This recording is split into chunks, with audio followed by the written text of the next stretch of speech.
Good Monday morning, everyone. Welcome back. It's the 17th of November. We're back here in the studio. Kaiser and I have been away for 2 weeks, bringing you some footage from Washington, D.C., Bedford Springs, Pennsylvania, and then finally New York City. We went there expressly to see my daughter, who lives in Brooklyn, but we ended up staying in the city and checking out what was going on after this election that we saw happen with quite the surprise at the end of that election. And we looked at the city in a new light with people that are concerned, but I believe it will survive.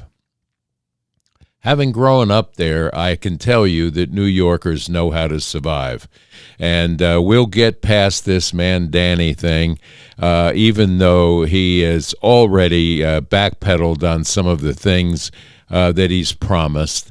And we'll also try to meet with Donald Trump, who says he will meet with him.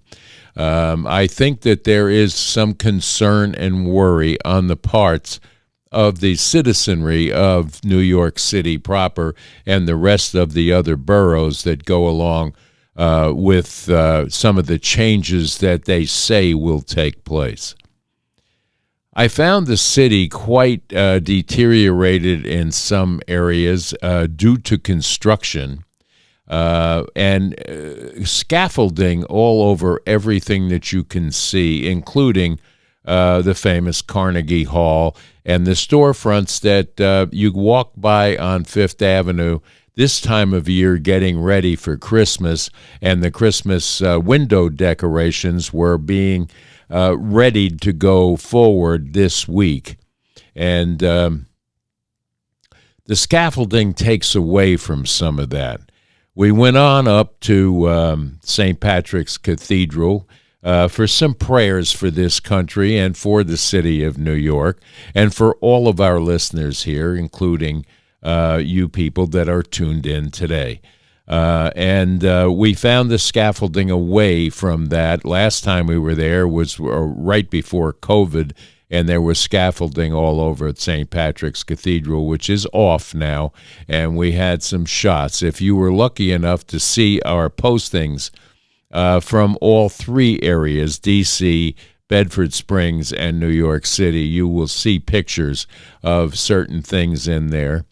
The people peddling fake goods on the sidewalk in front of businesses that were trying to survive is quite sickening in my estimation. The police walk by, look at it, and not do anything because they can't find the person hiding in the doorway. But if you stop and look at it as a tourist, they come quickly out of the doorway to make you an offer you can't refuse. These people are not the citizenry of that city. I can almost guarantee you that. Most of them are African immigrants that are here selling fake Chinese and other goods that are not what you think they are. However, it needs to be cleaned up, and I don't believe that this new mayoral constituency that's going to be taking care of the city will do anything about it. They want to bring back the sanctuary city, as it were, under the Biden administration, and that's going to be a tough road to hoe because I don't believe that that's going to be allowed to happen. But Hochul will go along with anything Mandani says because she's in fear of losing the governorship in 27 to someone that may challenge her. But in the news while we were gone, there was quite a lot happening.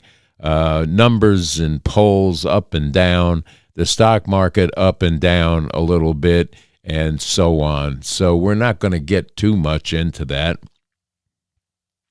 But what struck me coming back and looking at what transpired in our absence here at the Studio One, which we're back in today, and Kaiser is very tired. He's entered 3 cities and and got wore out with people stopping and talking to him. And we even had his name called out in restaurants in New York City, which is rare. We walked in to one place in D.C., and they yelled out, "Kaiser's here." So he's been more recognizable than quite possibly I am. And we'll look at some of the news here. Not a whole lot to go through with you today because it's our first day back. But Marjorie Taylor Greene, I believe, while we were gone, has really may have really screwed up her chances for not only re-election or moving into a different position or different seat inside the government, but her visits to the View and CNN, I believe, did not do her any justice with her own party, the Republican Party, and she's made a little bit of a strategic mistake, in my estimation. I've always looked at her as being a disruptor for which was needed in the House, and she is now trying to be a disruptor and possibly looking like a traitor to her own party. Not my words, someone else's words. We're not going to go there. But let's take a look here at a little Marjorie Taylor Greene, as I believe she made the mistake of talking to these people. Friends, how many of us have them? And with that, I give you Marjorie Taylor Greene. Yes. Woo, woo, woo. Good morning.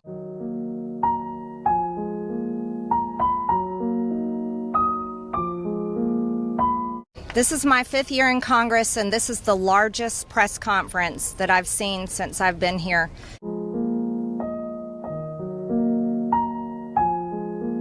Tell you what, 6 months in, Steve, and here we are turning back on the campaign promises, and we bombed Iran on behalf of Israel. Yes, it was on behalf of Israel. We're entering a nuclear war, the World War III, because the entire world is going to erupt. And you want to know the people that are cheering it on right now? Their tune is going to drastically change the minute we start seeing flag-draped coffins on the nightly news, on Fox News that brainwashes all the baby boomers, and on CNN that brainwashes all the Democrat baby boomers. And that is exactly how this is going to go down. As a conservative and as a business owner in the construction industry and as a realist, I can say we have to do something about labor, and that needs to be a smarter plan than just rounding up every single person and deporting them just like that. So Trump is reportedly calling his MAGA cronies because they say that you're slamming Republicans too much. Well, you're taking my job. You're slamming Republicans a lot. Compared to just 30% of Americans who blame Democrats. Of course, Republicans are the ones with the power. Do you agree with Americans in that poll that see the shutdown as your party's fault? You know what? I don't think the shutdown is popular for either side.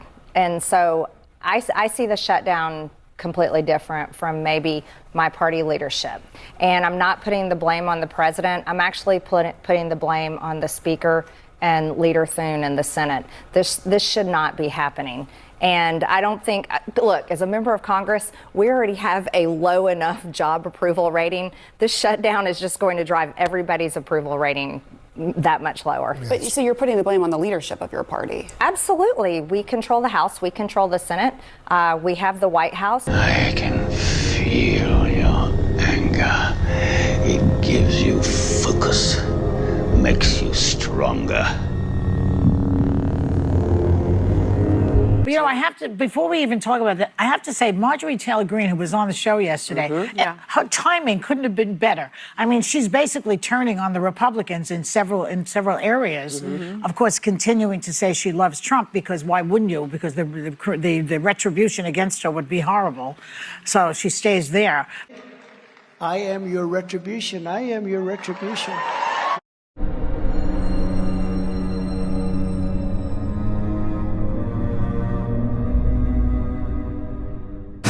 So they're using Jeffrey Epstein as a deflection from the tremendous success that we're having as a party. President of Venezuela, you said they want to talk. You said Venezuela wants to talk. What does that mean? Venezuela would like to talk. What does it mean? You tell me. I don't know. You want to talk to them? I talk to anybody. I talk to you, right? I talk to anybody. We'll see what happens. Her life could be in danger because of the rhetoric. Her life is in danger? Who's that? Marjorie Taylor Greene, she says. Marjorie Taylor Greene. I don't think her life is in danger. Frankly, I don't think anybody cares about her. Okay, what about you? Giddy up, giddy up, giddy up, ride up, cowboy. Oh, I forgot. You're broken. I don't want to play with you anymore. We're entering a nuclear war, the World War III. You shouldn't have been talking shit. She may be right in everything she says. However, she gave them an opportunity to twist things beyond what was really meant. So you don't give The View and the people on The View and the talking heads on CNN ammunition to run with, because they will twist, malleate, and screw every word that you say into their own narrative. And that's what we have in the news media today. Just look at the fact that we're almost a year away from an attempted assassination of a person running for president of the United States, and still have no answers. And there is a massive cover-up there. If you watched any of some of the broadcasting between Glenn Beck and the interview with people over the potential or alleged shooter that was killed on the roof, the cover-ups are unbelievable. It's incredible that we have no more information that has eluded both the media, who has already gone away from anything to do with that. They would rather tell you more and more about how bad Trump is rather than report the real news, or the investigative reporter division of these news channels. What's happened to you? Where have you gone? Why are you not probing into this? I'll tell you why. Your networks have become a place and a bastion for actors that have no journalistic capabilities in most cases, and they just read off a teleprompter to you, all while looking coiffed and quite interesting on these channels.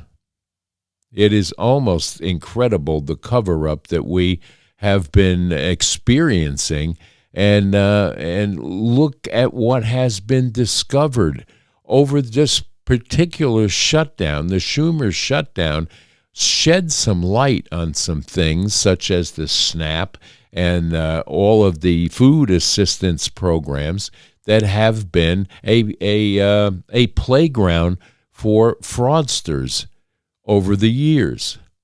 And we're not talking about a few dollars here and a few dollars there. We're talking about millions and millions of dollars that have been misappropriated, stolen, and otherwise not managed very well for the last 4 years. And let's take it even back further than that. We know that there has been some shenanigans going on, and Doge was uncovering that, and that's when the media went crazy, along with the left side of the aisle, that we need to stop Elon Musk at all costs. They tried to destroy his dealerships. They tried to destroy his reputation. This is what the media does. There are no more investigating journalists. If there were, they would have found out something along the lines of what I'm going to show you right here.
Isn't that very interesting that that much money could be misappropriated, and then you have the left side of Congress screaming that they want more.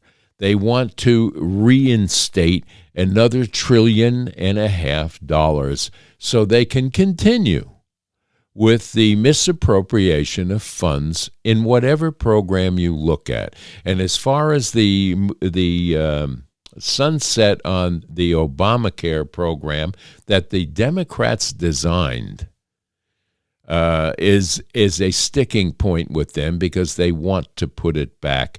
It didn't save anyone money. We need to go back to where people can choose their own health insurance and make it a competitive situation and not hampered by state borders. There's enough insurance companies that have gotten filthy rich off of the Obamacare program, and it's time to renegotiate exactly what we're doing, having the government run a healthcare system, and make it mandatory, as they did during the Obama administration. If you remember, you had no choice other than being fined if you didn't in joining the marketplace, the Obama marketplace. You want to talk about dictatorial leadership? There it is. There's mandates that have been put out by the Obama administration and the Biden administration that made you succumb to certain things, from shots in the arm to where you could buy your health insurance and how much more is it going to cost you by using that particular marketplace. It is almost a shame that we can run around saying no kings here and no kings there when you have sitting kings in Congress that are making decisions that are not good for the American population, not good for this nation, and certainly they are trying to destroy the republic. And if we don't all wake up and realize what is needed in this next upcoming election in 26, and I'm talking about the down ballot stuff and the midterm elections that are so important to the survival of this republic. That, along with the fact that the churches are now getting involved in politics. When you listen to the recent Catholic bishops that are railing against the immigration problems that we're having in deporting some people. If you broke a law, then you need to pay the consequences. The people who entered this country illegally without papers should be removed. They did it illegally. Whether or not it's a massive crime or a minor crime, it's still a crime.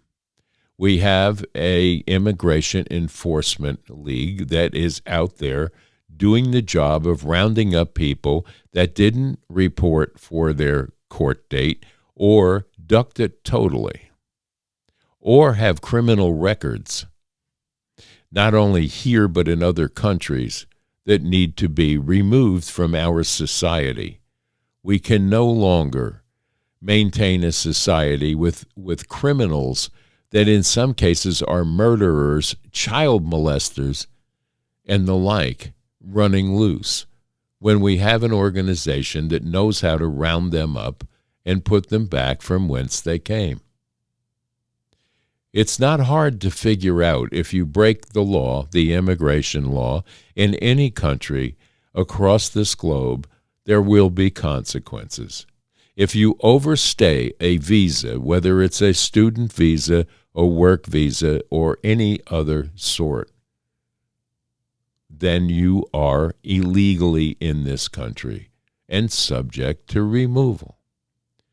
It's not hard to figure out what the laws are that are already on the books and are being enforced for the first time in a long time by this administration. But yet, there is a cry to reopen some asylums to put the people that are out protesting against this action back where they belong, because there are definitely some mental illness and some people that are not good people driving the hate and discontent against our government practicing and policing the laws that have been on the books for a long, long time. No country can survive having 25 to 30,000 immigrants pour in at one time, smattered through all of the cities that are blue states and sanctuary cities, and live on the dole or steal from stores, making them not a viable place for you to shop any longer. It's a shame. But now we see the result of, if you take away enough, people will vote for people like Mandani in New York City, a socialist, a communist, that has ideas of bringing communism into mainstream America. Not a good situation. And if we take a look at Seattle, you have a candidate that just won the mayoralship in Seattle that is going to do and follow the Mandani bailout of everything that is right in their cities. Let's take a look at Seattle.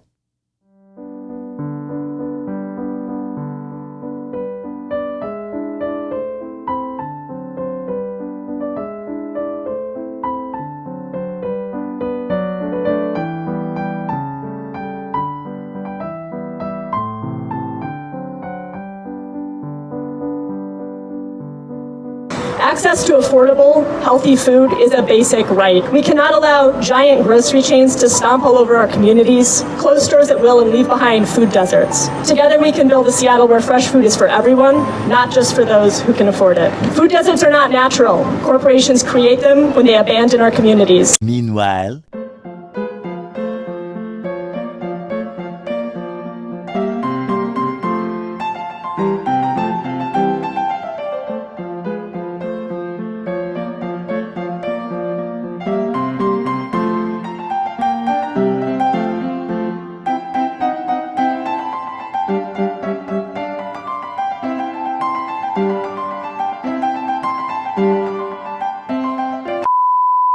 As mayor, I'm excited to step up and with UFCW explore public option grocery stores to fill those gaps.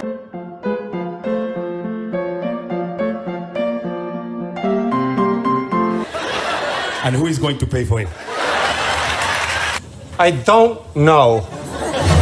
We just want some food! Go, let's go, everybody up! That's what you get when you vote for a socialist with no background, no experience, never having worked, living in your mother's basement on a trust fund, and the like. This is what we have come to with the youth that do not want to work in this country any longer. Ford announced today that they need 5,000 mechanics and workers for their plants, and no one is applying. The jobs are there. The skills maybe are not there with the people that have sat in the basement playing video games for the last 4 years or since COVID. But the jobs are there. The manufacturing is coming back to the United States. They're good-paying jobs. Ford is talking about a $120,000 a year position for a mechanic that there are no takers for, and they have 5,000 positions open. When do we understand that we need to go back to work? And that'll bring us to our Monday exit to Stupid Town.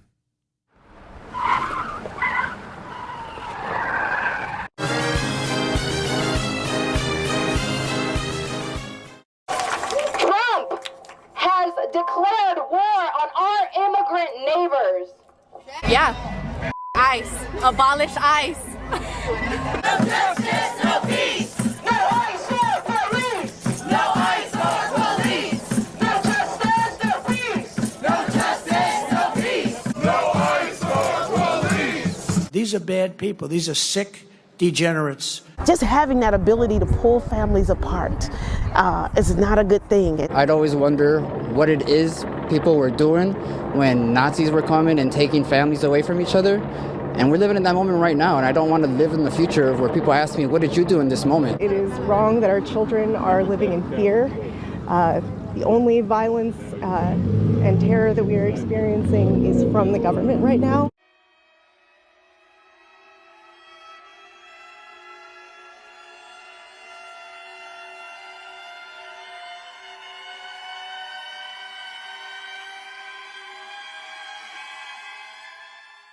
And we are seeing evil in a very cold way with a terrorist group called ICE. Mass secret police coming into our community and disappearing our neighbors. But for everywhere, to stop every raid, to stop every detention, to stop every deportation, and to stop the separation of our families. I'm a Christian, and it is part of my Christian faith to stand up for neighbors. We don't negotiate with terrorists. We should not negotiate with a fascist administration.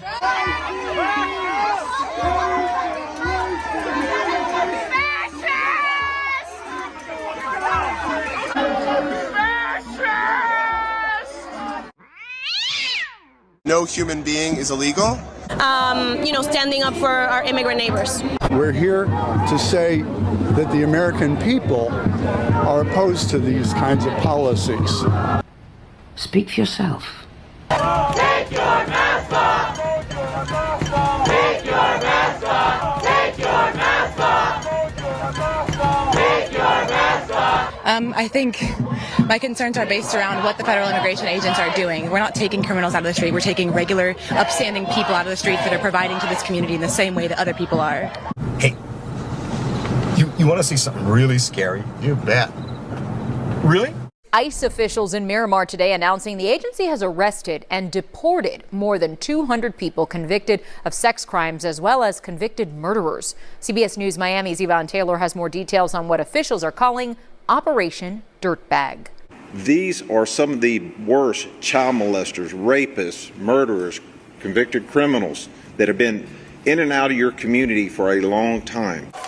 Trump has declared war on our immigrant neighbors. Operation Dirtbag to go after people who have attacked children in our communities. In just 10 days, we've been able to remove, in partnership with the state of Florida, over 230 of the worst heinous criminals from their streets. It was the latest collaboration between the Trump administration and Governor Ron DeSantis. It was possible because of 287G, the state program that enables local law enforcement officers to assist ICE agents in the arrest of undocumented immigrants.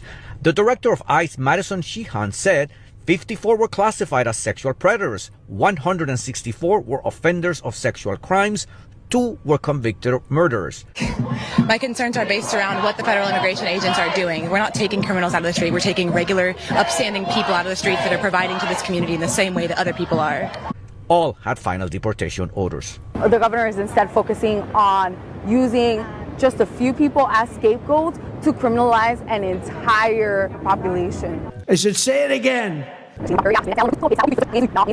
governor is instead focusing on using just a few people as scapegoats. Just a few people as scapegoats.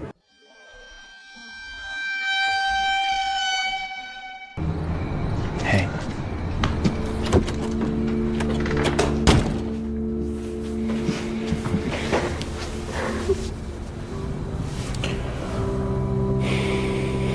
I hate people.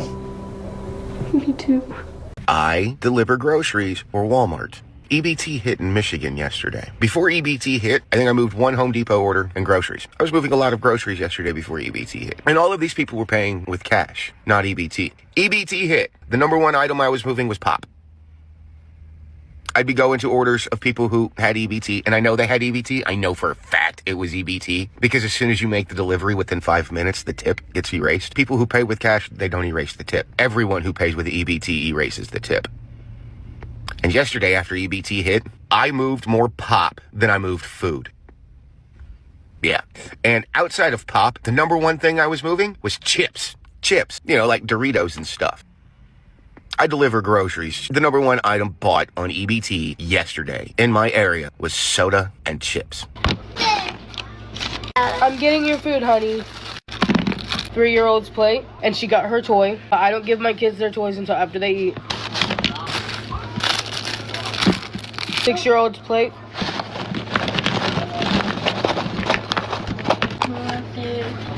Okay.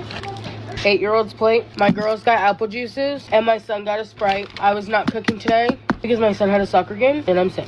So, double whammy, we ate out. It's funny how many people will sit there and scream that they don't have money to feed their children. But one of the orders that I did delivered yesterday was 3 video games. And not cheap-ass video games either, like the PS5 games. On top of all of that, a bag of rice and 3 cans of beans. If you needed food, why did you buy the video games? So I got my SNAP today, thankfully, and for the past 2 months, I've only been getting like $24. I want to know what I bought? Chicken breast, 2 packs of yellow rice, cranberry juice, and Dr. Pepper. Want to know how much that was? $26. Only get 24 months. So that's barely like, how is that $26 in total? How is chicken breast, 2 packs of rice, Dr. Pepper, and cranberry juice $26? Explain that to me. Well, we wish you all a very happy rest of this Monday. God bless you all. We pray every day for our country, for our leadership, and the leaders around the world that are embroiled in bad behavior, wars, and hatred, that it dissipates, and that God will once again enter the hearts of the leaders of the world and make this a country and a world that is a prayerful world, and one that we are grateful for all that we have, instead of railing against somebody or something that you don't like. Hug a neighbor, hug a friend, hug a family member today, and remember, stay safe, stay strong, and stay tuned to the Kaiser Report. We'll be back here tomorrow to give you more information and maybe a satirical look at some of the nonsense that's taking place today. Bye-bye now. God bless you all.